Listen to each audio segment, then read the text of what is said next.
2017 special meeting of the Board of Education.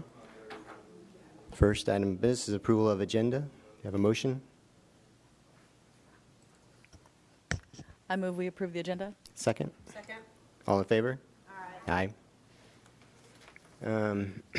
2 points of clarification before we move on to the rest of the agenda. First, I wanted to note that this afternoon, Andrea Stipe declined the principal position at, excuse me, at Sunset Hill, so that item will no longer be part of the personnel report this evening.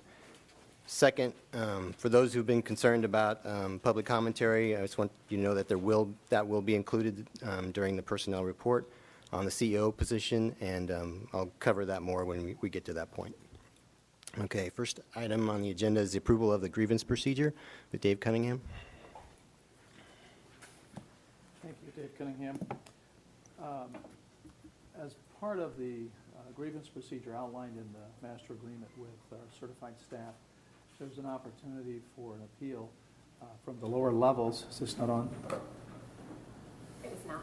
There you go. There we go. Thanks. There's an opportunity for an individual to appeal to the Board of Education.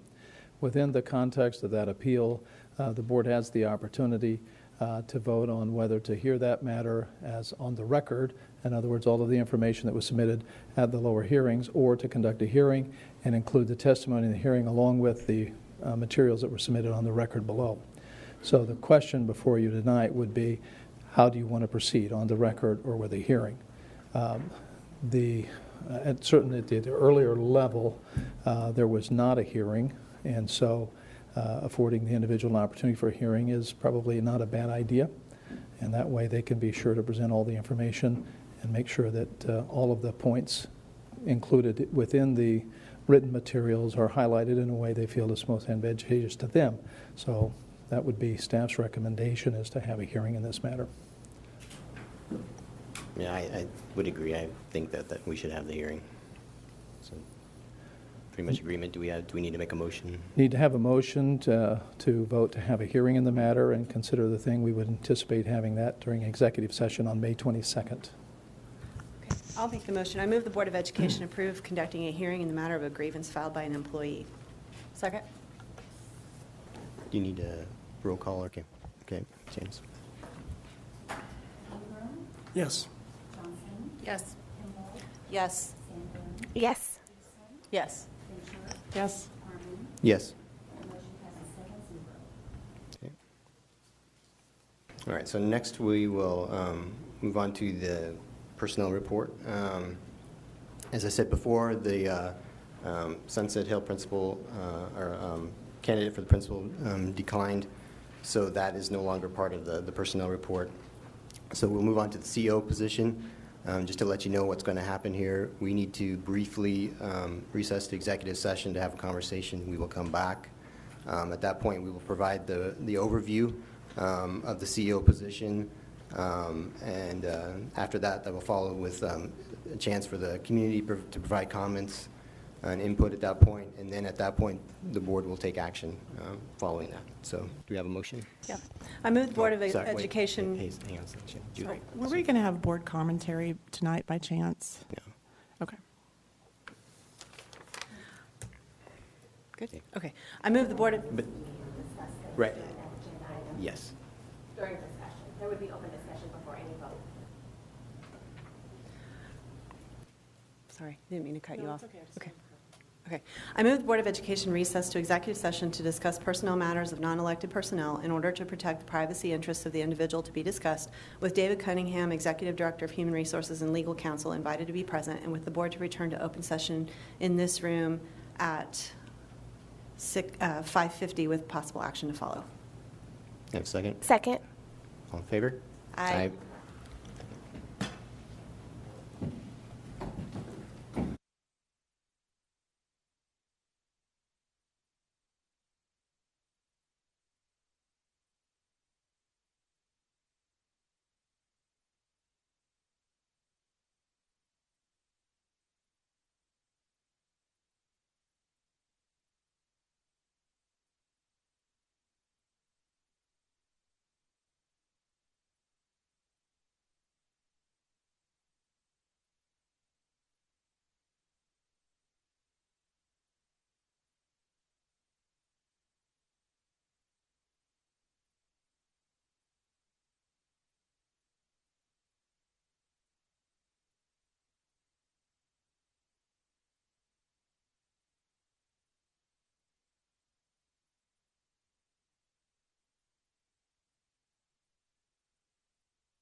All in favor?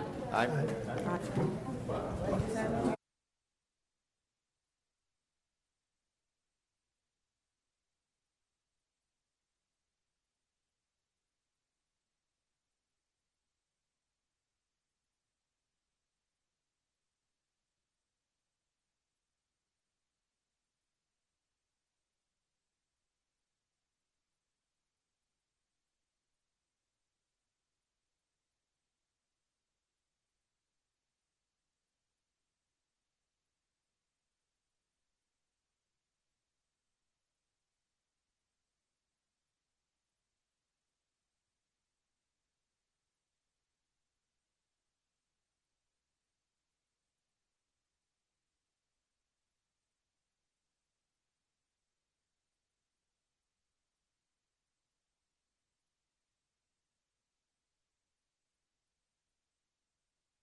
Okay, I need to call the meeting back to order. Yes, okay. So now we'll go ahead and go through the overview of the COO position, and then we'll follow that with comments after that. So Shannon's going to start us off here. She's going to provide some bond implementation history and how the director of F&O and the COO position fit within that history and with respect to our current needs. Thank you, Marcel. Sorry, I'm going to take just a minute here to get my computer started back up.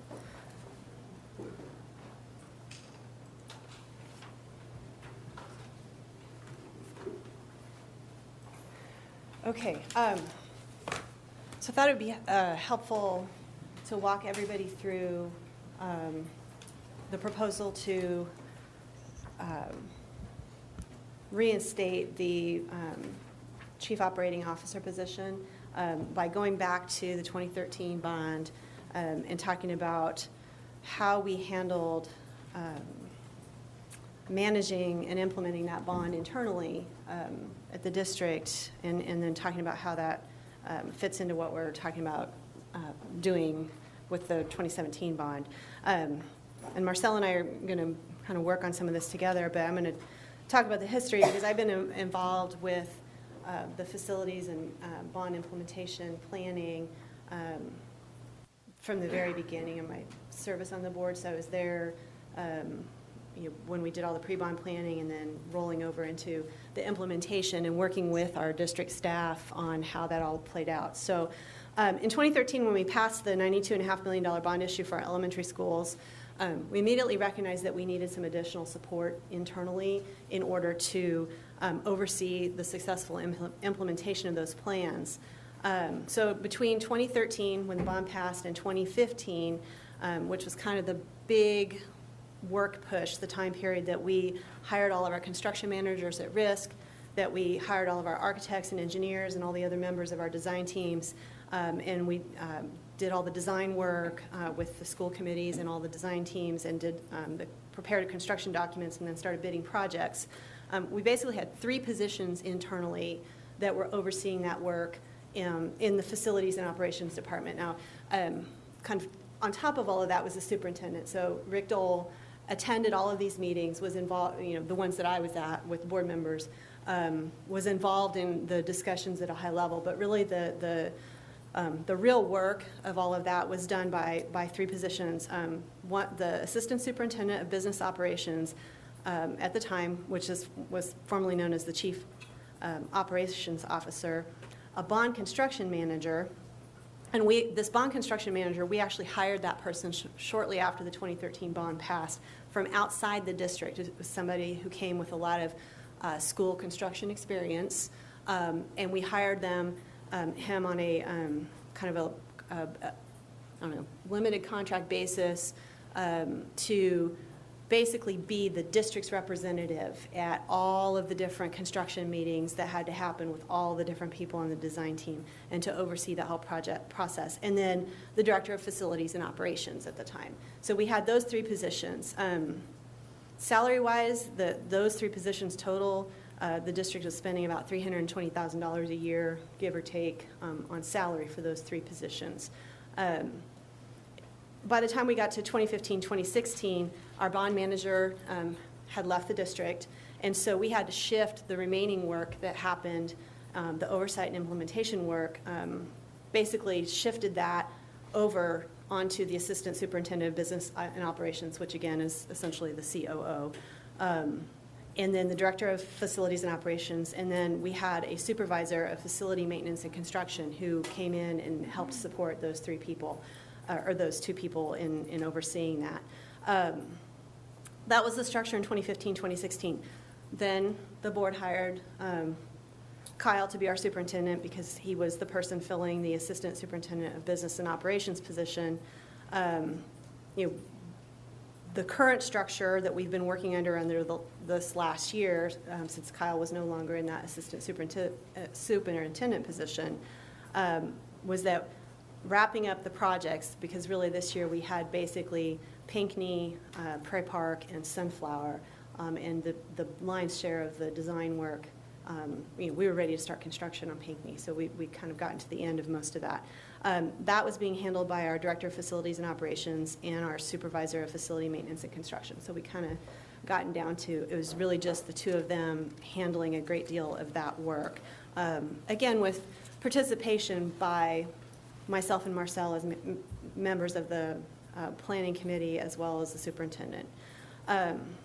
So here's where kind of some explanation of why we're proposing to go back to the structure that we had in 2013 comes into play.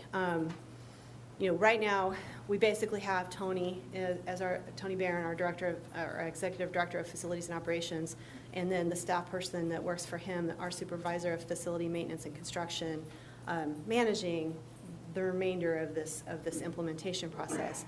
But Tony is, as the Executive Director of Facilities and Operations, is responsible for all of the facilities and operations stuff. So he has taken on this bond work in addition to basically managing all the operations of F&O for us. So he oversees our district ground maintenance, our building maintenance, all of our equipment, all of our vehicles and operations. He manages our capital improvements plan, overseeing all of our facility and operations staff, plus all the outside contractors that they work with. And I know Marcel had some additional. Yeah, I mean, if we want to go into some, more of the details of what those consist of, it's, maintaining and monitoring high-performing, energy-efficient, and environmentally friendly schools, preparing and administering the budget for maintenance, grounds, and custodial supplies and equipment, managing the district's integrated pest management program, coordinating assigned activities with other district departments and outside agencies, interpreting and complying with all relevant federal, state, and local regulations and recommendations pertaining to facilities and operations, keeping informed on the latest trends, developments, and products in the areas of maintenance, repair, and upkeep, and encouraging innovation and experimentation as appropriate, direct the development and implementation of training and staff development programs for custodial, grounds, maintenance, and office employees within the Facilities and Operations Department, and regularly performing required and appropriate inspections of facilities to identify preventative and remedial maintenance and safety needs, including coordination with outside agencies and inspectors. And that's just a few of the items. So that's Tony's job. Bond implementation isn't anywhere on that list of duties, and it's pretty extensive. Tony's here, and I was hoping that if you would, Tony, you could give us just a little bit of a sense of how it's been doing the F&O work in addition to the bond management work over this past year. I guess it's been almost a year. Yeah, sure. Tony Barron, Executive Director of Facilities and Operations. And yes, I appreciate you sharing the duties, as knowing coming in as a full plate, knowing bond construction obviously adds to that. Some of the things that I noticed, Superintendent Hayden was hired in March of last year. And so hired in March, started his duties in some way, shape, or form at that time. But probably the big shift we noticed last year was I have 7 schools listed that were under construction last summer that we really felt the brunt of and trying to get them wrapped up. Of course, going into it, the reality of it was we went through the summer as we normally do. Me as a project manager and my supervisor of building maintenance helping us out there. We really felt the shift afterwards, probably in the fall, when I started to pick up some of the old business and operations duties of the assistant superintendent, which was Kyle at that time. And then kind of the adaptive challenge, I've kind of thought our F&O staff has suffered a little bit from one project manager being removed from this scenario. And so we've tried to balance that. We've added more to the plate on them. The also thing, in my perception, was that relationships with buildings have suffered a little bit from a facilities and operations department. I haven't had the opportunity to go around and visit with them about the needs, and it's not the big projects, it's the everyday needs, it's the little things that we try to get to that helps them out. And so having one person removed from that, me being at a higher level, was something that was a little bit more difficult. Our focal point was on construction, everyday maintenance, and developing the CIP plan, as you noticed. And you guys have seen me come up here throughout the year, giving the reports on the high levels with our work orders and other things. So being removed as a project manager is probably one of the biggest things that we saw suffered, and then the building relationships. I've had a pretty strong relationships with the principals. I've met with them pretty routinely, and I was out in the buildings.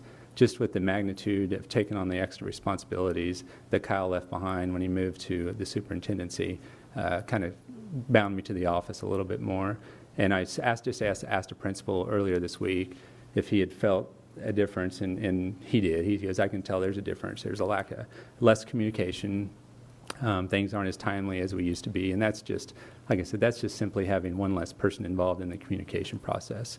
Then adaptive challenges just have been with my own staff. Yeah, they relied on our communication a lot as far as just every day, hey, what do you think about this?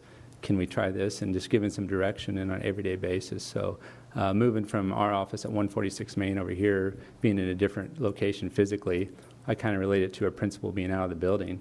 It makes it hard to manage staff and everyday duties when you're not in the same location. So that's something that we've noticed. But yeah, it's been different. It's been challenging. One of the more challenging out of the 4 years we've been here. So, and if that's kind of what you're wanting, a summation of that. Yeah, so I think that's helpful because it kind of sets the stage for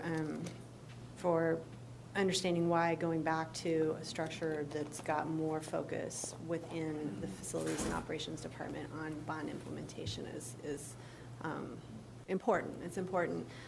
Thank you for, yeah, absolutely. Okay, I have a couple questions actually. So in addition to sort of all the things that were listed and all of our multiple buildings across the city, who are you also then overseeing our move to the new warehouse? Yes. So that's kind of an additional thing that's going to be on your plate right now that isn't ordinarily necessarily on your plate. That is correct. We are in the middle of the pre-construction services on that right now. And then at some point, and I don't know if it's right now or if it's after you're done, but I would like to get your take on what you see as the benefits of having the COO position and your position working together to do this. I mean, I want your opinion on that. Sure. Yeah. So going into it, as Shannon mentioned, in 2013, having our bond manager coming in and kind of understanding the process and going through, you think of RFQs, RFPs, all the state statutes we have to follow through the process, crossing your I's, crossing your T's, dotting your I's. You don't cross your I's, but so going. Maybe you do sometimes. Yeah, sometimes I do. But going through that process and just learn, and we learned a lot from our bond manager at that time. The other thing too is just having another person to be able to communicate with the architects and the engineers, and having the daily and weekly meetings is very important. And what it does, in my opinion, having the extra position, it really lets us communicate with our buildings and get the input that we need. We need to develop committees. We have to do that. We have to write. We're still in the process of writing RFPs. We have to interview. We have a busy summer just interviewing those architects and engineers. We also got to put design committees together at 6 locations to go through the process. And as Shannon mentioned earlier, the design committee is going to entail having nightly meetings with site councils, with PTOs in the process. So it's a lot of time from 8 to 5, and then after 5 o'clock, there's going to be a lot of commitment also to the process. Obviously, Lawrence High being the biggest project we have, we want to make sure that we have received the input that we need from the population there, and we felt like basically an 18-month master plan that we put together, that was very time-consuming, and it was just a master plan, and it was just a schematic design. So taking that to another level and putting it into actual construction documents and implementation is going to take that much more time on our plate, and we did engage those populations that we felt like were important. Obviously, we tried to do our best to get to everybody, but that's the process that I think going forward. We learned from 2013. We had a lot on our plate, but we want to make sure that we're going to come back around and make sure we have the right conversations with the right people throughout the construction design process. And that's, I think, where the extra position of the COO comes in. It will take on a lot of that responsibility.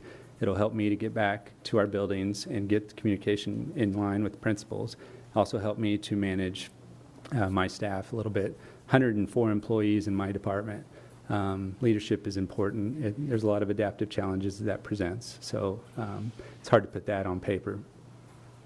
Tony, First of all, I wanted to say thank you for taking on the job of doing this work this past year, because it's been really important to us being able to complete the 2013 bond in a successful manner. Just thinking back to when we were really in the midst of getting ready to launch the Pinckney project, are you meeting with multiple different people every single day from the design team, as you're gearing up for that? Like how, I think back to even before that, early on when we would come in for project or for planning meetings, and there would be, teams of people in and out of that office every day. And it's my understanding that Dean basically attended every single one of those meetings, plus all of the evening meetings with the design teams at each of the schools. That's correct. So the owner-architect contractor meetings was a big part of our 2013 process. And we meet twice a month. The way we had 5 packages. At one time, we had 14 schools under construction. So what we did is we basically were in meetings it was an all-day Wednesday, squeezing budget meetings in between from, I believe, 8:30 a.m. to roughly 4:30. And then we come back Thursday morning and have a Thursday morning round of meetings. And that was basically just to exchange information with our with our architects and contractors. Outside of that, we had contractor meetings on site that were usually on the off weeks that we would attend to make sure that we're getting the right systems in place with our subcontractors and our contractor directly. And in between that, with our construction administration, our architects who were doing our construction administration, in the same week, we were meeting with them to make sure our budgets were in line, that the changes that we're seeing in the field with the contractors were in line with the budget and the other things we had in place. So it would be safe to say, out of those 5 days in 1 week, we were roughly, I don't know what you want to call it, 13, 14 hours doing some meetings, and then the off times going to the sites. As I said, 14 sites is a lot of places to try to get to. And getting around in the off weeks. So a lot of it was consumed with getting from place to place and just making sure we have those conversations. Hope that answers your question. Mm-hmm. Okay. Any other questions for Tony? Okay, thank you. Thank you. Tony, I'm sorry. I guess I just wanted to be very clear. So is this something that you think that you are unable to coordinate without this position in the bond for executing the bond on all these buildings? I mean, is that your opinion? I know I've known you talked for a long time, and I just wanted to be clear. I don't want to read into what you were saying. Right. So what I tell my staff, with every gain, there's a loss. So you only have so much time to do what you need to do. If by this, wherever my focus is, which would be directed by my direct supervisor, if my focus is on the bond, something's going to get lost on the back end, whether it's facilities and operations, whether it's the 250 work orders we got to do, whether it's the 250 capital projects I have in a queue, something's going to get lost. It depends on where my focus is directed. I don't have any doubt that it can get done. My doubt is something's going to suffer. And on the back end, somebody's going to be up here on the back end telling you guys about where we screwed up, because something's not going to get attention, if that makes sense. From a knowledgeable standpoint, I feel like it can be done. The proposed COO position, in my opinion, with somebody who has a relationship with the district and a relationship with myself, it feels like it just feels like it would be a good fit. Obviously, that's your guys' decision. So, Jill, I don't doubt that it can get done. It's just in how do you want to get to the end of the road? Something's going to suffer. So there's going to be loss somewhere. Thank you. I mean, I just want to make a comment off of that I have no doubt that there's more capacity needed than what Tony is able to provide, even though he's a very competent employee.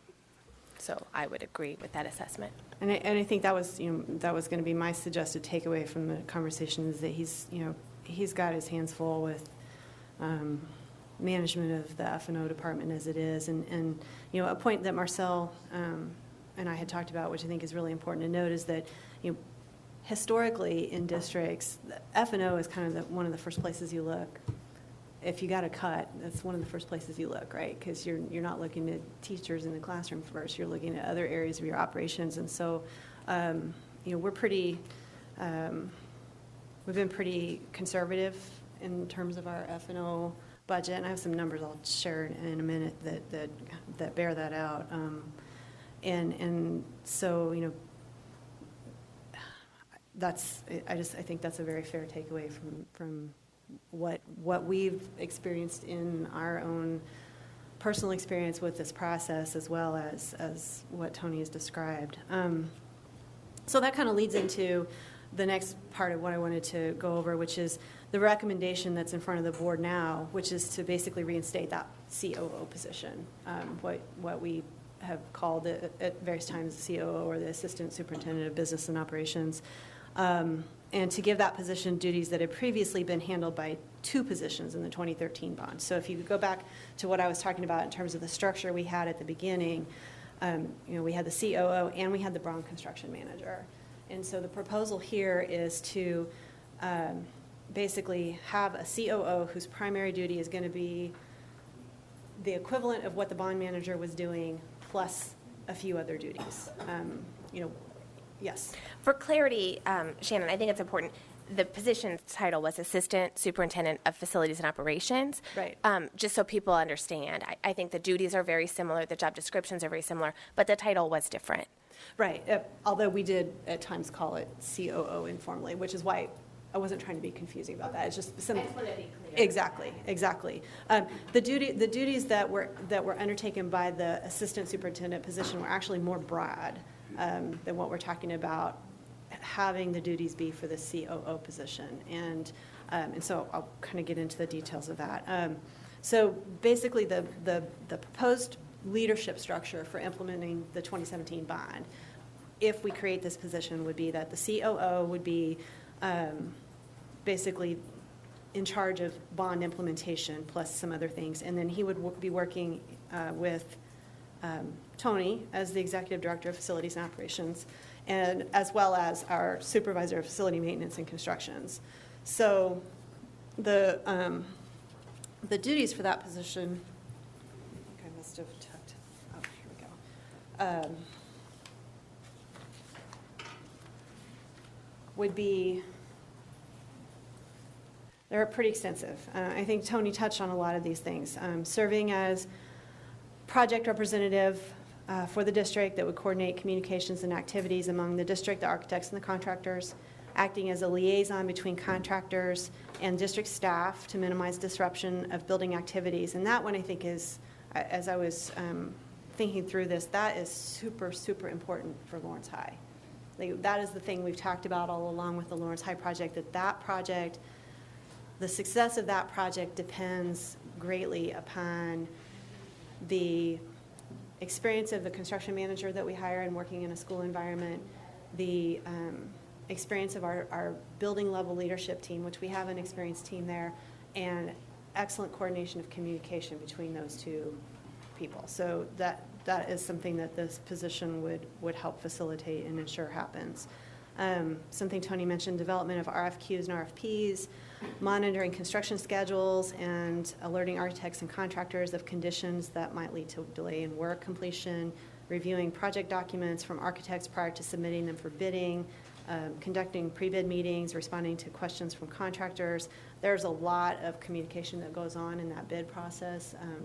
That one person at the district has to be responsible for communicating with them because of the bidding, the bidding requirements. They have a single point of contact, so this person would be the single point of contact for that.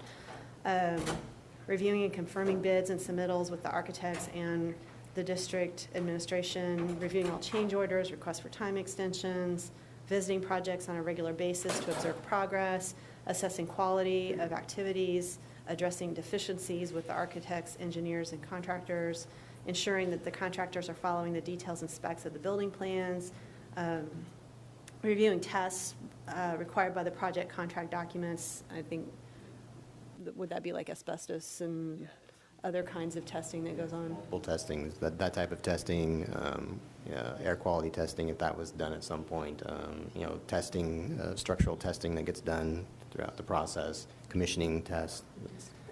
maintenance of records, reviewing all the project contract documents, change orders, progress reports, drawings, requests for payments, assuring safety and security programs are in place at all of our projects. So with a construction manager at risk model, that is a good model for ensuring security and safety, but obviously that's something that we've all been very concerned in making sure that we do a good job of in this bond issue, and so that's an important piece of it.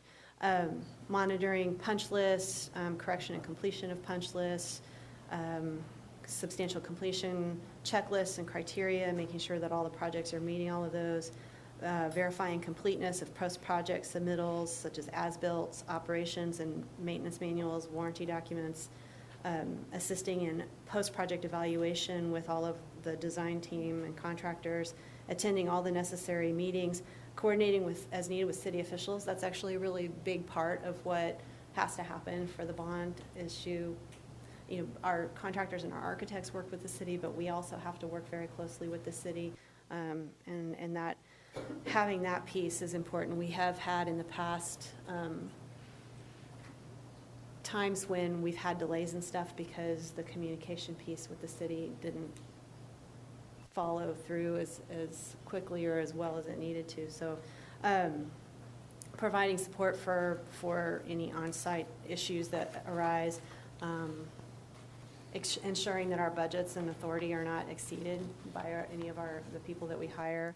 So that kind of describes all the stuff that the bond manager did in 2013 that would be taken on by the COO position. And then in addition to that, proposing that this position would have general supervision and evaluation of the Executive Director of Facilities and Operations, district property management, maintenance of all district facilities, oversight of school safety and security, transportation services, and taking on enrollment projections and boundary analysis. So basically handling the enrollment and boundary issues for us would be part of this position, in addition to all of the bond duties. So that's a lot. In addition to all of the bond implementation, Jessica, you asked the question about the F&O and the new warehouse. So as the community hopefully is aware, because we've had this discussion at the board and we've signed off on all of the financing for this now, we are moving our facilities and operations, all of our facilities and operations, facilities and staff, plus our warehouse, plus transportation for our district, which currently First Student leases a site where they have their offices and store all of their buses. We are going to consolidate all of that on the property that we have purchased at 23rd and Haskell that we purchased from the county. It's the former Public Works site.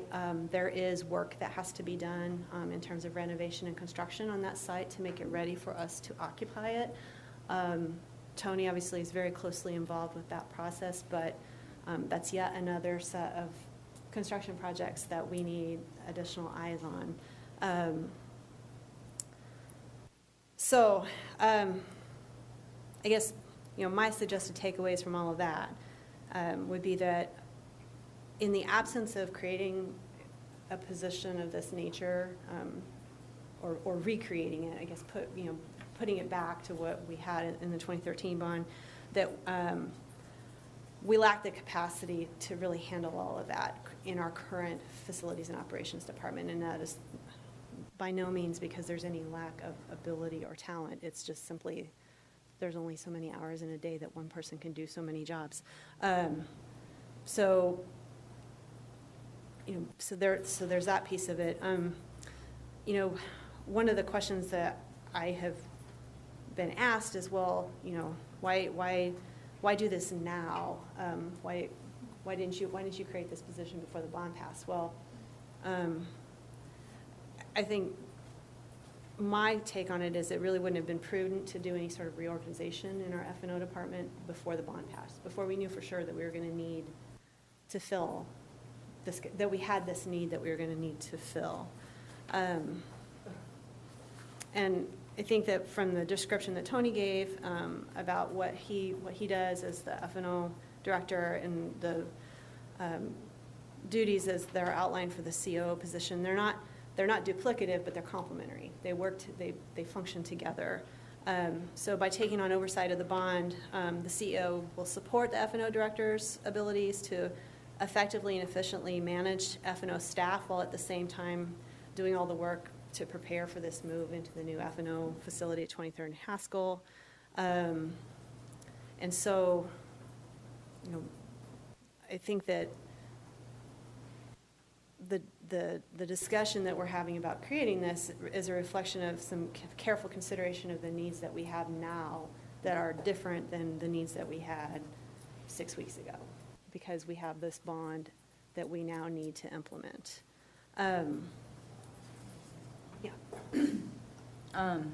Okay, so this is maybe going to be a rambling thought, because it's not really a question, it's not really a statement, it's more just kind of me thinking out loud.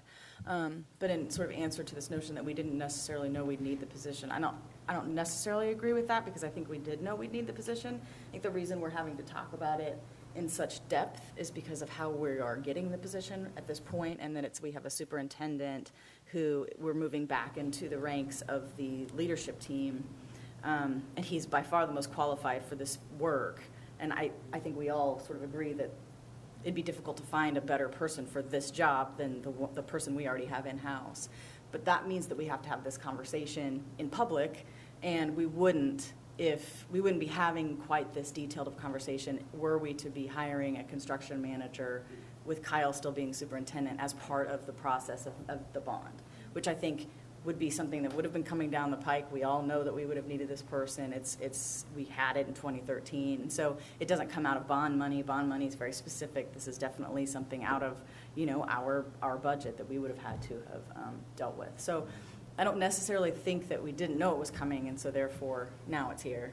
Right. I think we're talking about it at right. length because it's important to specify exactly why we're maneuvering things in such a way at this point with the personnel on hand. Right.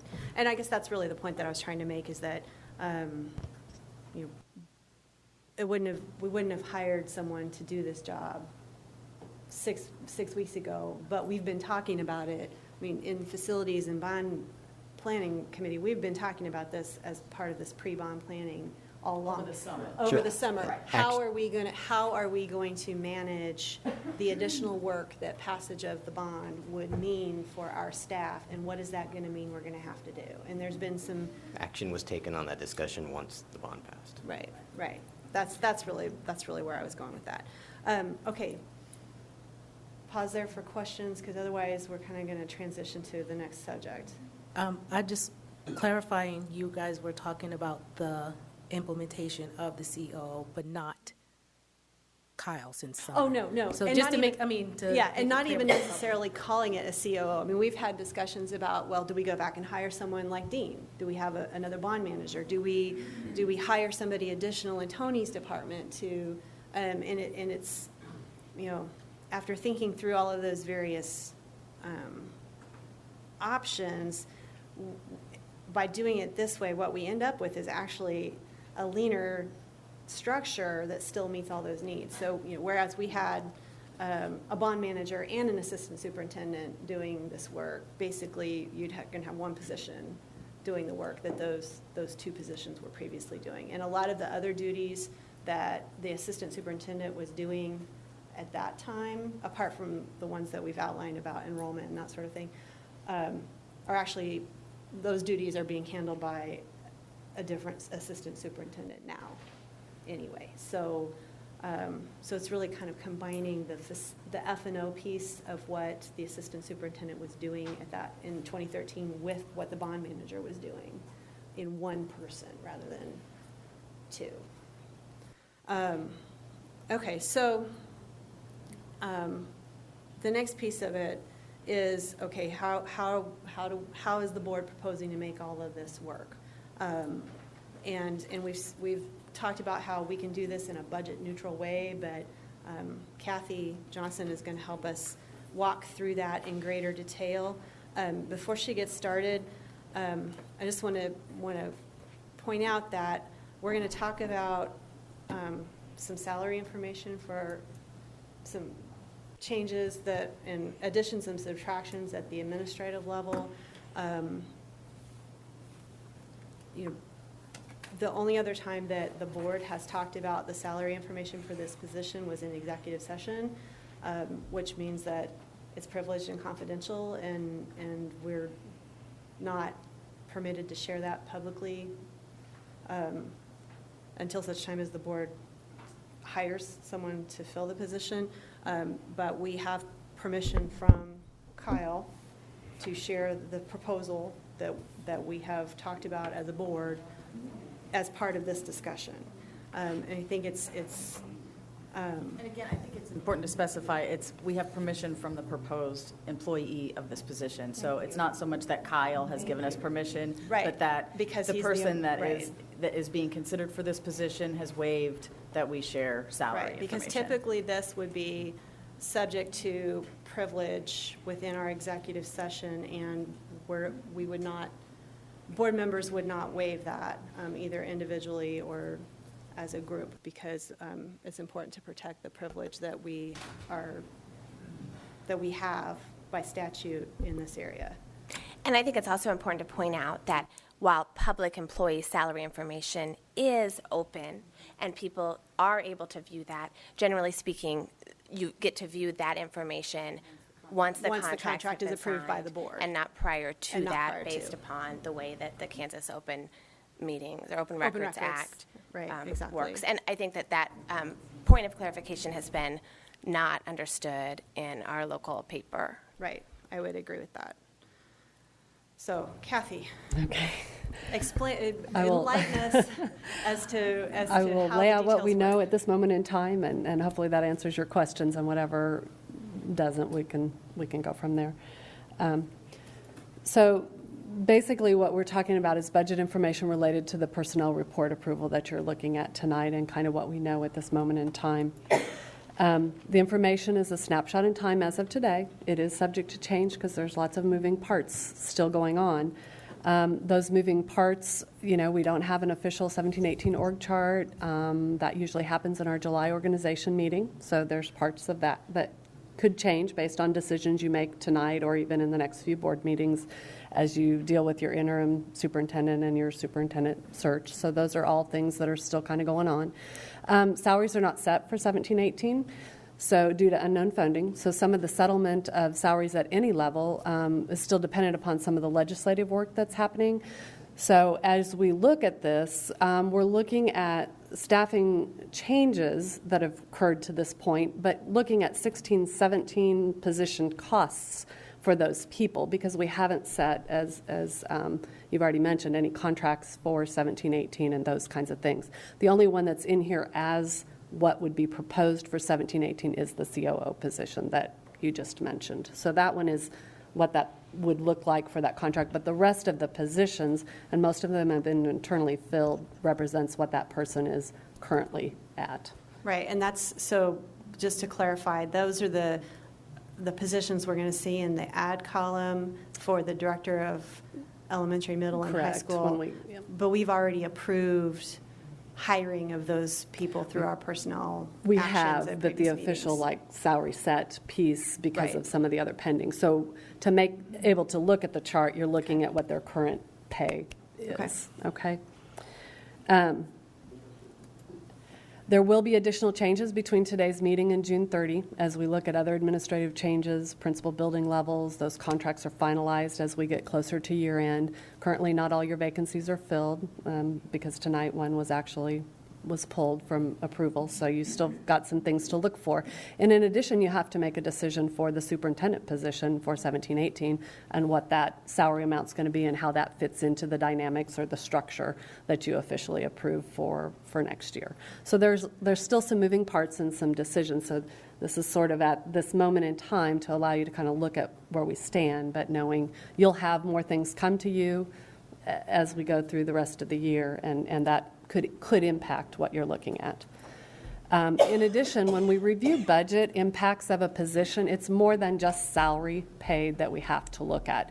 The district incurs other costs. They incur the employer match of FICA and Medicare. We have unemployment insurance, workers' comp insurance on all that pay, and then all of our employees get a single employer paid health, dental, and vision insurance policy and an employer 403B, and that's true for all employees, not just the ones we're looking at, but whether it's a para, food service worker, that applies to everybody. So when we look at it for budget impact, it's not just salary. It has to include what those other costs are to us. So when you look at that, you will see that. That kind of makes sense? So when we look at those positions and the changes that we've kind of looked at, I just kind of made that same comment about what's included. These are the positions we're looking at the moment, because these are things where decisions have basically been made in the structure. We're looking at the salary or the wage amount, so that's the salary piece. And then you're looking at the costs. These are those other costs that I mentioned, the FICA, the Medicare, the workers' comp, the unemployment, the health insurance, the everything else, to get a total cost of what those positions are that we're talking about in this scenario at this moment in time. When you go then, you look at the pluses and minuses, and you look at what the reduction is and the add. And for the superintendent, they're in there as the same, because we don't really know what that is going to look like on the add side. And then you have the reduction of the assistant superintendent of teaching and learning that is not replaced. We do have the wage amount over here, so the cost to the budget would be these over here. So the CEO, and then you've got the principal, the director that goes away, the different positions that we've talked about. Here's those director positions that you talked about. Again, here's the wage, the employer cost, this is the budget impact. So you're looking at the other things that have been decided. There's not going to be the internship principal at LCC. We've changed additional days for TOSAs and learning coaches. Some of these positions are not going to be filled. Some of these are just a change of days. Some of these are positions that have been vacant and are not going to be filled. So at this point in time, these are the adds that we know, these are the reductions that we know, and the net savings, in essence, is $43,000 of this group of positions at a district level and the staffing changes that have been decided up to this point. And it does include the adding back in or addition of that CEO position to get that summary. So Kathy, I had to kind of have somebody walk me through some of this to identify. So, okay, the first couple lines are sort of self-explanatory. Superintendent, interim superintendent, cancel each other out. Assistant superintendent of teaching and learning, so that is the position that was previously filled by Dr. Nedved that we are not going to fill. That we are not going to fill, correct. Then the proposed COO position. The principal of adult education, that's the one that we just approved at the last meeting, the person who's going to replace Rick Henry. And it's moving from a director to a principal. Right. So that's where the reduction of the director happens. And she had some additional time that she was doing some other duties, and that's the minus 34,000. That's this third, Okay. she was 3/10 there, so that's the 7/10. And then those next three positions are the ones that we've already approved for Correct. those three director positions. Correct. And then most of the rest of these are, well, several of these are in F&O even. So the ground supervisor position, or the supervisor of grounds, the F&O high school grounds position, the warehouse driver, all in. This one has been vacant for almost over a year, so it was F&O. not filled and isn't going Right. to be. And they've restructured a little bit within F&O, and so through that restructure and kind of placing people differently and adjusting some responsibilities, decided that those positions Right. could be put on the list. Okay. So that is where that has come, but it's not been just, there was discussion and Right. an evolution to that based on some retirements and some different placement of people. So it was budgeted for us to fill this year, but we just never filled it. Yeah. Okay, right. And so those, because they weren't filled and other things happened, this is how some of that will fall Okay. out. So at this moment in time, that's kind of the known information that we have. And Okay. it is a more than budget neutral as far as Okay. there is a net savings at this point with that structure. Okay. So a couple of things I wanted to add to this part of the conversation. I mentioned earlier that I had some numbers I was going to share. So one of the benefits of being involved with KASB in the way that I am is that sometimes I get some good data from them presented in a way that's really helpful. And earlier this year I went to an event where they had data specific just to our district that they had taken from the Kansas Department of Education's website and put together in a way that I could then share that with legislators. And I think I did share that with that handout with the board in January. One of the pieces of data on there, and I think this is really important because I think this happens in every community, but it certainly happens in our community. There's always this kind of undercurrent out there of, oh, you're so heavy on the administrative side. You have too many administrators, and this is just, and it's been my personal observational experience that that's really not the case. But the data to back that up came out of this data that I got from KSDE, which is basically they took our district and compared us to a statewide average in the area of like per pupil what we are spending on district administration and what we are spending on facilities and operations, and it was pretty revealing. In our district, we spend almost $500 less per student than the state average on our F&O operations. So that goes back to that point I was making earlier about F&O is usually the first thing that kind of gets cut. We're actually a little bit leaner than average across the state in that area in terms of what we are spending in that area. In terms of administration, district administration, we spend about $150 per pupil less than the average state average in that area. So again, comparing us to districts on average across the state, we are less heavily staffed at the administrative level than other districts. And so, I think that combined with this, the data that Kathy was sharing about, even with this position, where that kind of puts us in terms of our overall administrative budget is really helpful and important to think about in terms of being able to make a move like this now without it having a negative impact on our budget, and having it be something that is in line with districts across the state. And then I think another key point for me in this whole discussion is we're not really talking about an overall add to our administrative staff at this point. We're kind of reorganizing things and putting pieces in different places to better support the needs that we have now, as opposed to what our needs might have been a year ago, or when we did our last org chart and approved our last set of kind of overall administrative positions. So I think that kind of wraps up my piece of it. Marcel, I know you wanted to say a few words about.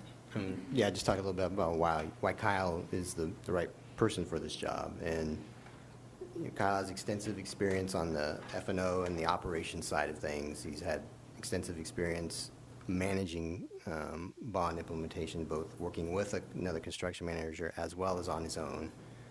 He's also obviously an educator, so he has that education background. And having both of those in that position is pretty rare. I work in the building construction industry, and I do K through 12 as part of that, and you don't typically find a construction manager that has both of those aspects to that degree. It's fairly rare.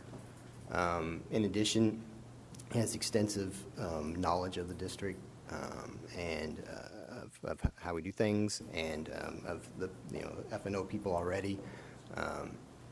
Putting all that together, there isn't anybody out there that would have that level of checking all those boxes. Nobody else could check all those boxes.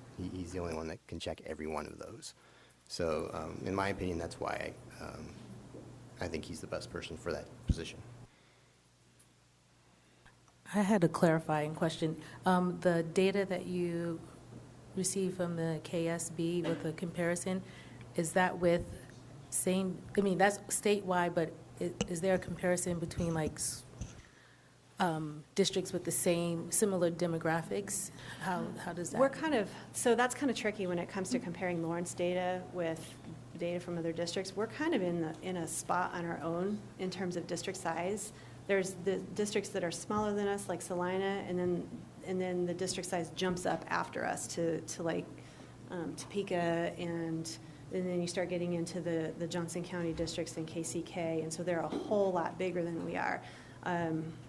So it's been difficult, because in the past, when we, like, thinking back to when we did the elementary facility evaluation, so that was before I was even on the board, and I was on a committee with Jessica, and actually Marcel was on that task force as well, and we tried to do some comparative looking at what other districts were doing, and it was really hard because there's no other district that's very similar to Lawrence in terms of size and demographics. I mean, you really jump up to the ones that are more like us in demographics are a lot bigger. So it's hard to, then there's all kinds of efficiencies of scale that they gain from the way that they operate that don't apply in our district.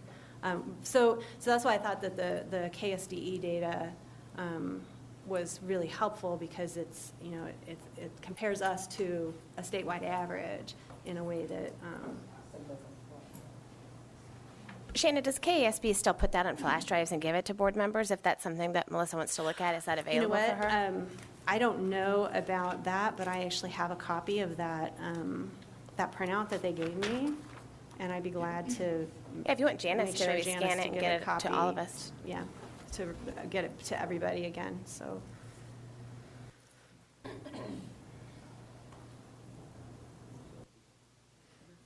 Any questions or discussion? Well, I don't necessarily have any questions. I mean, I'm just going to kind of throw out where I'm at right now thinking about all this. I feel like, in hiring internal candidates for positions is a really common practice, not just at school districts, but at KU, we do it all the time. At businesses, people get hired from within. So what we're doing is pretty normal. I think that the situation that makes it sort of on everybody's radar is that we have a superintendent who has decided that he would like to step down and go back into the ranks.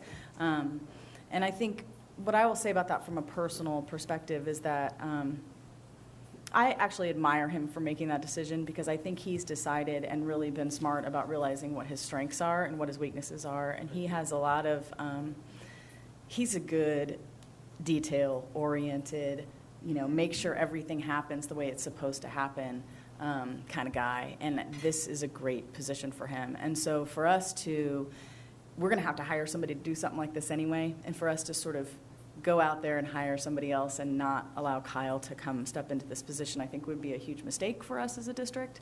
That said, I do know that the community has some concerns. And so, I want to continue to hear those. And I guess I would say, I know we have people here who probably want to speak on it tonight, and we've gotten, a few emails on it. So I do think that I would like to hear those concerns, be able to digest all of this information, and have this. Now, I personally won't be here on Monday for the board meeting, unfortunately. My daughter's graduating from grade school, and that trumps board meetings. I'm sorry. But I think that as a board, collectively, you'll have 6 people to push this to Monday, knowing that barring massive, change in the community, structure, I would support moving in this direction. Yeah, and I'm really glad you said that, Jessica, because in all the conversations I've had with community members about this proposal, that's really the point that I've reiterated, that this is, it's kind of a confluence of a bunch of things at just the right time. And I share your respect for Kyle and coming to us, because he did come to us. We as a board did not go to Kyle, and I think that the release that went out to the community about this said this. We did not go to Kyle and say, we don't have confidence in your leadership, we'd like you to do something else. He came to us and said, I feel like this is the best thing for me, for my family, and for the district. And for someone in his position to put himself out there in that way and do that, I think takes a lot of courage to be very honest with himself and all of us about where the best fit is for him right now, given everything that's going on with him and everything that's going to be going on with the district. And so I'm actually very, very enthusiastic about putting him into this position, because as Marcel said, we're not going to find anybody else who has the intimate knowledge of the district, the intimate knowledge of the vision that we have for bond implementation, the attention to detail, the experience with budgets, and the teaching and learning background. He has been a classroom teacher, and he's going to be able to sit in those meetings with our construction people. And this is something that we talk about, but maybe isn't something that we talk about a lot when we're having the presentations for the whole board on bond issue stuff. But as experienced as the people are that we work with that do these projects, the construction managers and the architects, they're not educators. And they have not been in a classroom teaching. Maybe there's a rare exception to that. It's rare. But to have someone at the table for every one of those conversations who can say this is the experience of an educator is going to be hugely valuable to us in being able to pull off implementation of this bond issue even more successfully than the last one, which I think went pretty well on the whole. I mean, we ended in a really good place on the 2013 bond, or will be ending once we're done with construction at Pinckney. And so being able to put all of that in place will set us up for success in a really positive way. So that's my 2 cents. And I kind of typed some thoughts together because I do better this way than off the cuff. So I believe the timing and transparency around the creation of the new COO position could have been better. I value making sure the public receives access to more information before we vote on the contract and appreciate the efforts to do so tonight. Overall, I believe this plan seems well thought out and beneficial for our district. However, I would like some more time to review the plans and understand how this position fits into those plans before voting on it. I'd also like to give the community more opportunity to provide feedback. Based on several emails I've received, I'd like to clear up some misconceptions. Administrative restructuring takes place routinely in school districts based upon annual goals and initiatives, changing needs due to legislative action, facilities and maintenance needs, budget challenges. This isn't a rare event, and in my 8 years of service on the board, I think the previous superintendent did a restructuring 3 or 4 different times. Making sure that administrative restructuring is budget neutral is particularly important in years we don't expect more revenue, so we don't pull from other programs or salaries in order to implement new plans. This is one of the requirements of the new organizational plan, and I don't personally have doubts that would be honored, but I also think it's important for us to illustrate this to the public, how we're going to accomplish this, rather than just asking for the public's blind trust. And I'm glad we had an overview. I appreciate that information from Kathy. But I would like to push that the public have more time to review that information and provide us feedback before we vote. And so given this, I would like to move that we delay the vote on this contract until our regular meeting on Monday, like Jessica said. Not that I'm trying to stop discussion. Well, I don't know that we have to make a motion to do that. I think we just don't make a motion. Right. And say, board officers, Marcel, it's his decision to put it on the agenda on Monday.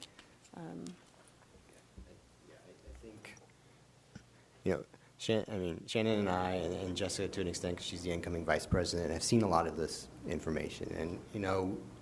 And I work in the industry, and sometimes I admit, sometimes I forget. This is something I see and do every day, and it just some of this seems really natural to me. And so I apologize. I apologize that the community, this is a somewhat unique situation than what we normally do. And so I get that there's a need to see some of this a little bit more, and just the time to absorb it and reflect a little bit. And I think also what's been different in the past, the executive board, so the president and vice president, also make up the facilities committee. Right, so true. I think we generally had kind of more coverage for these intimate conversations about various details and thoughts and plans, and really it's fairly concentrated. And so not that we don't pay attention or digest the information as it comes out, but I think that we're not privy to as much of that just based upon the structure of the board this particular year. Yeah, That's true. a fair point. Yeah, fair point. So, Okay. It's easier for me to see some of the concerns coming from the community because I somewhat share them in ways that you guys don't. Because I think just to be fair, the trying to make all of this happen in this period of time is somewhat about, I think, Kyle's recognition that we as a board need time to do our work to fill this interim position, and I think he was wanting to give us, he wanted us to be able to maximize the time that we had to do that before July 1st. And so, moving forward with it, on Monday gives us plenty of time to do that. Sure. So, Okay. Any other discussion? We have a couple of community members that want to provide some comments. So, first is Najiri Shamari. she may have left. Oh, I see. Oh, she. She is, okay. I saw her get out. So I think I will go ahead and ask that we time this mainly because after this, we have somebody from KSB who's supposed to walk us through superintendent. So just to honor his time, if we could limit the comments to 5 minutes.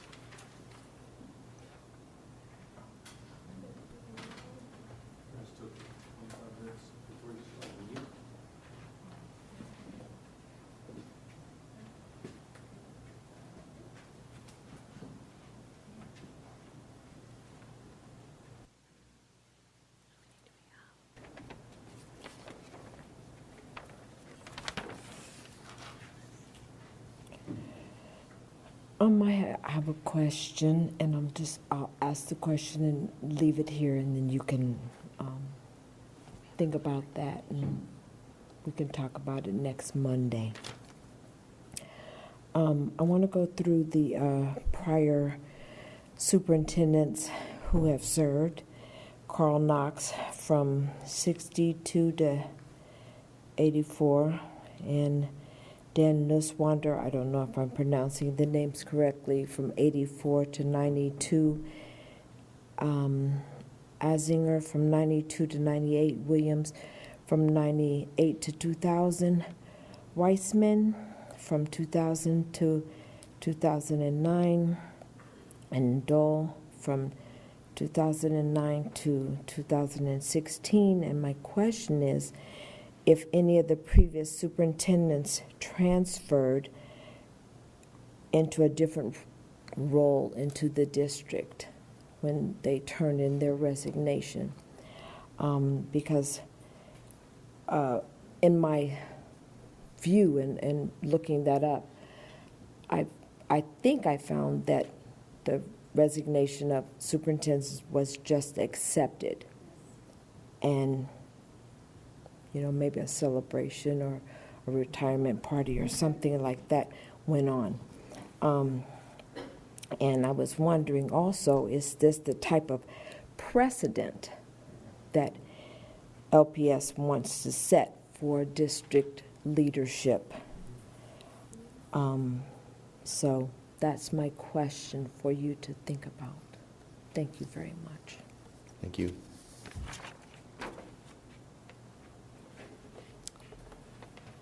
And next we have Ursula Minor.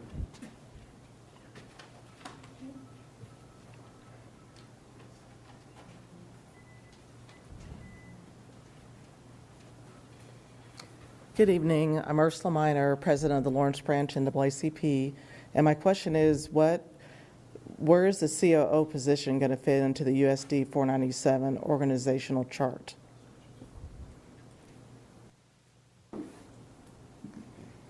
I don't know if you have an answer for that tonight, or you'll have to talk about it Monday. But Yeah, it'll be in Monday. All right, thank you. Yeah. There is a chart that's been set up. We don't have that. Can we get it? It's in draft When can we form. get it so the public can see it prior think to on Monday? It'll go out, I think it's part of the Agenda. agenda So on Monday, Friday? so that usually gets published on Thursday. So Thursday, it'll be available to view to the online. on the school website, I Yeah, assume? Under the school board agenda. agenda for the 22nd. It will be an agenda item that will be gone over Hey, did we set it as on a- Monday? I'll have to verify that. Okay. It's my understanding that was We had part of to- the plan, yeah. but we haven't done agenda planning for, Right. for the next meeting. I think that would be really focused helpful. on I this would like one. to request Yeah. that it is. Yes. Okay. Right. It's fine.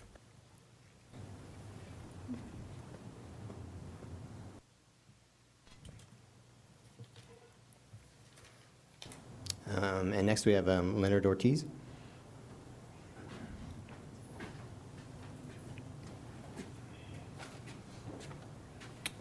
Good evening. I want to first thank you guys for taking the time to allow for public comment and arranging that, Mr. Harmon. And I also want to say that I do respect your right and rationale for supporting this position.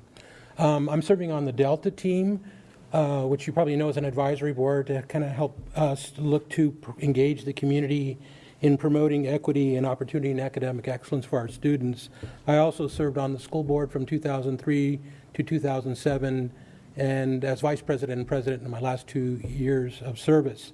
You actually answered some of my questions. It's great to have this information, such as who initiated the re-implementation of this position.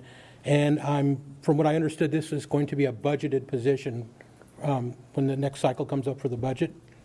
Okay. A couple other questions.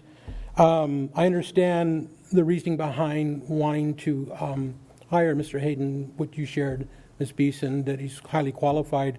And even though many institutions and business do in-house hiring, protocol does call for either a local or national search. So I guess I'm asking, why wasn't there a local or national search, even though there was a lot of movement towards wanting to hire in-house? So that's kind of surprising that there wasn't a search for this position. I think that this position does overlap with the executive director's position. I'll talk about that in a second. Another question I had is, does the superintendent's contract, his current contract, have any language or stipulations in it about resigning? And what did it mean? What were the consequences for resigning, the length of his contract? And since Mr. Hayden left the previous position of COO and took the position as superintendent, that position was allowed to expire, and I'm guessing it was because bond projects were completed.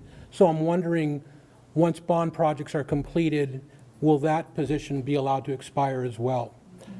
I understand and really admire Mr. Hayden's desire to spend more time with his family, because I know part of the challenge was the conflict and the demand of the job with spending time with family.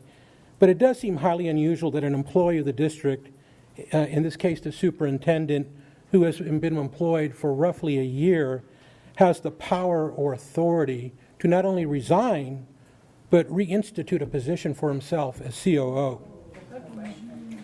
The position also overlaps with the position of the Executive Director of Facilities and Operations.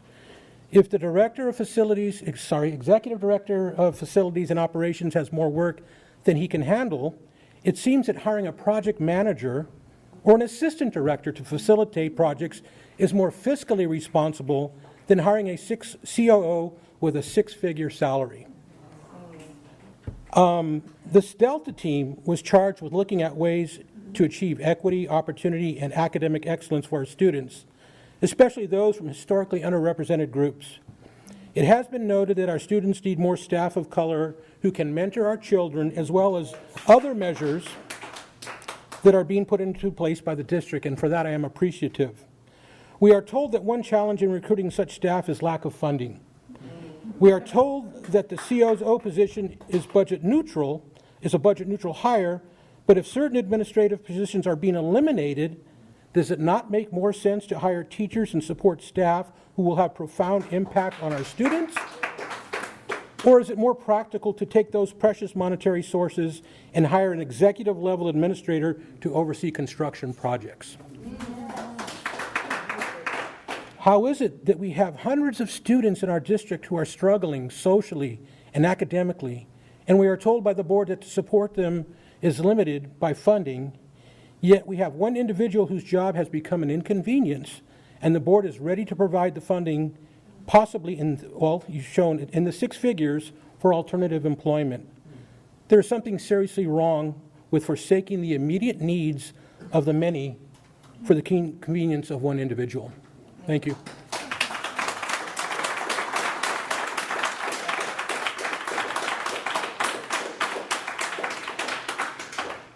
Thank you.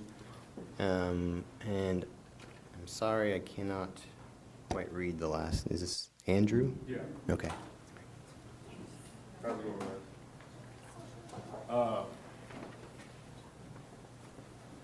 I don't have much to say after that.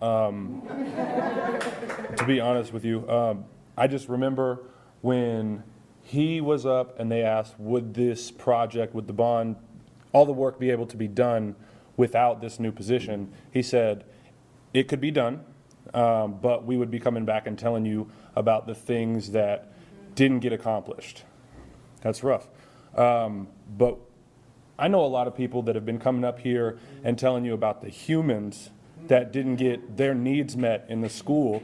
And if we're going to give 6 figures of income to one guy to make it so that he can be around his family more, as was previously articulated flawlessly, I just think that, like he said, if we put $50,000 towards an assistant, then we have $100,000 to use to create the resources necessary for the students that we're all here to help achieve their maximum potential, which is what we're here for.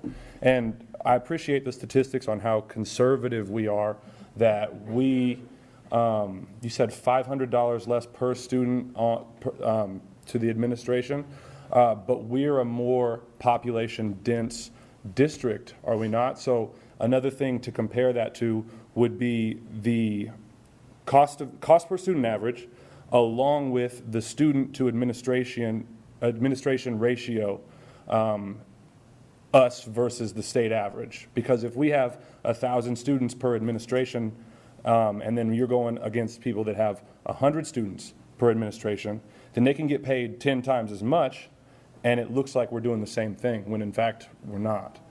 So it's just, that's like when they say white people are killed more often than black people by police officers. Well, you ought to take into consideration population density, how many people versus the total, how many people are killed versus the total people around, and it's the same situation here. How many dollars are being spent for the administration versus the students?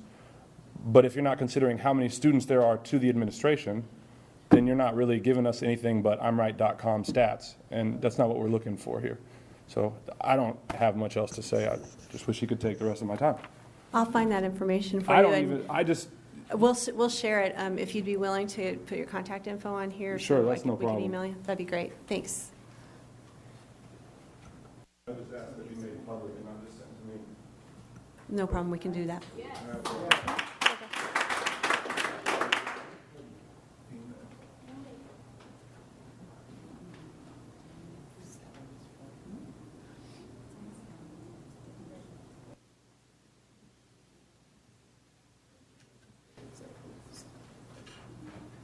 Thank you. Follow up on that, thanks. Thank you.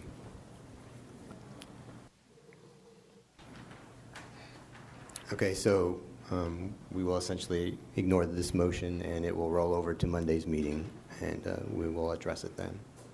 Okay. All right, so the next item of business is options for the process and search and selection of the interim superintendent. And so we have Brian Jordan with KSB here to start us walking through that process.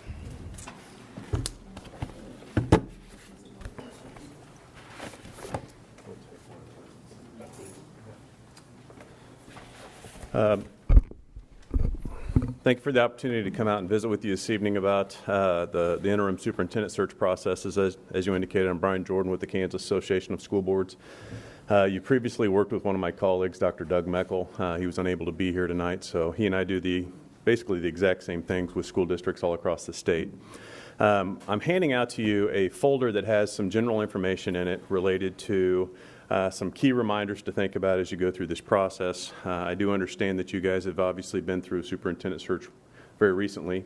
Going through an interim search process is a little different process because your timeline is much more compressed, as you know.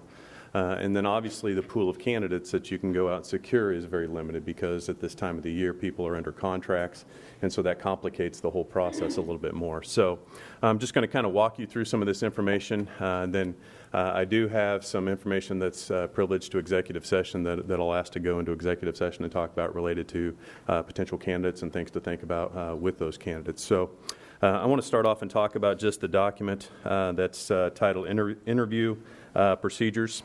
And so one of the roles that KSB fulfills in the search process is try to ensure that you have an ethical, transparent, open process in your search. even if it's an interim search process, transparency and communication is a key piece to this process. And so there's some key things in here that are kind of reminders and best practice as you go through this that will help ensure that people know what's going on, people can hear the communication about the search process. So really your role in this process, obviously starting there in the first section, is you hire one individual in this district. You approve a lot of contracts, but you actually get an interview and hire one individual, and that's the superintendent. And it's the same process in the interim search. You get to hire this superintendent. So it's important that you take your time and do your due diligence and make sure that the person that you end up hiring for this is a good fit with the characteristics and qualities that you need at this time. It's a little different in an interim search than in your regular superintendent search, in that this is going to be for a short period of time. You're going to run a complete search next winter to hire hopefully your full-time superintendent. So as a board, you really have to think about in the immediate right now, what's going to be the characteristics and qualities that we have to look at as we go to hire this person, and then you build kind of your interview process around what are those characteristics and qualities. So that's some things to think about. Another key piece of your role in this is obviously developing the right questions. I've sent to Janice a list of, just as a starting point, there's 60-some questions that we share with boards. To serve as a starting point, obviously you need to take some time and go through those based on what you feel your current needs are at this time and align your questions to those interview questions. And you can take and obviously change any of those that you see fit. The only thing that we ask you in that process is make sure you're familiar with the other document that's in here, those questions you cannot ask during a superintendent search process, as those things could potentially get you into some situations that put you at some liability and some risk. So that's another key piece that you'll need to work on between now and when you get ready to hire this person, is getting those questions defined and ready to go. Throughout this process, often the point person in the search is the board president. That's the person that's going to reach out and call the individuals to ask them to come to interview. That's often the person that's put into the role of negotiations. It doesn't have to be the board president, but typically that's the person that kind of carries the load in this process. But there's some other roles that all of you have to play in this, and probably one of the most important things is maintaining confidentiality in this. This is an important process for you to go through. So when you're going through that interview process, what's talked about in those interviews is an executive session privilege, because you may talk about some things that person is private to them, but they want you to know. Again, keep that in mind as you go through this. The confidentiality is very important. When you actually start the interview process, our recommendation is that you publicly notify that we are going to be interviewing Susie Smith on this evening for the role of interim superintendent. The public knows that process is moving forward, but then they don't have, obviously, the privilege of what Susie Smith shared in the interview during this process. So we encourage you to make sure that you're setting those dates out there publicly that say we're interviewing the candidates on these dates. Each of those is a special board meeting. It's done, you come in and do the interviews. They're done in executive session. Typically, you can plan on about 2 hours for those interviews. You're going to ask a series of questions, and then obviously you need to give them some time to ask questions. The difference in this interview process versus what you did for your regular search process is the candidates typically don't meet with as many groups within the community, just because of the timeline. You're down to about 30 days before you have to hire a superintendent here. And so your timeline is much more compressed. And in interim situations, because it is such a short timeline, that process is a little more condensed. I'm not saying you can't have this person meet with other groups. That's your decision. I'm just telling you what kind of typically we see in this interim search process. So some other things that you need to think about between now and the hiring process, and you've kind of started the conversation tonight, is what will the contract look like, salary information. You'll have to have that conversation as well. Again, that information is kind of dependent upon the individual that you settle on hiring. I will add, though, that you are a large district, a district with 2 6A high schools. I always tell boards that if you think you can get a bargain basement price for a superintendent, a lot of times you can't get that person to come if you try to go too low with some of those salaries. So that's something to think about. People know what salaries are paid for districts your size when they apply for these jobs or when they inquire about these jobs, and so they expect something within that range. That's something to think about also as you go through this process. Interim doesn't necessarily mean cheaper, I guess is what my point is on that piece right there. I'd be happy to answer any questions that you guys have about the interim process or things that have come up in the interim process. Typically, how many candidates do you do District C?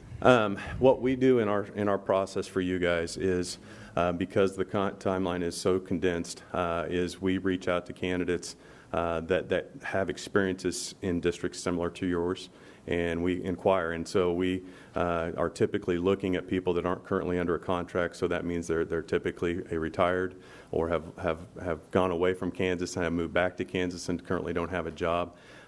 We're looking at 2 to 3 candidates probably to interview. Would be your number that you would settle on. It's a little different in that you don't have a slate of 25 candidates and you whittle it down. In the interim process, we bring you people that have experiences that fit with some things that happened in your, or that are aligned or fit with your district. And then you ultimately decide, hey, is this person a good fit after you interview them? If you're not happy with the folks that we offer up for your interviews, obviously you can say, hey, can you find some other folks that could come and interview for us, or give us some names of folks. Is this service isn't a part of our membership with This is part of your KSB? membership. Oh. This is Okay, so there isn't additional fees no for this additional fees service. for this, right? Thank you. Yep. If we would come back and do a full-blown superintendent search for you, that is a fee, but this is just a service that we provide. Any other questions? Okay. We ready to go to executive session? Yeah, I have it. You want me to do it? Okay. Yep. So I move the Board of Education recess to executive session to discuss personnel matters of non-elected personnel in order to protect the privacy interest of the individuals to be discussed, with Brian Jordan, KASB Assistant Executive Director, Leadership Services, invited to be present, and with the board to return to open session in this room at... My part will take about 30 minutes. You may want to stay in there longer and start talking about interview questions. That is protected information as well.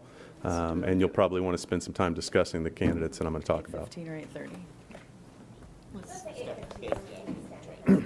At 8:15, with possible action to follow. Second. Aye. Aye.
back from executive session. Do I have a motion for adjournment? Second. All in favor? Aye. Aye. Meeting adjourned.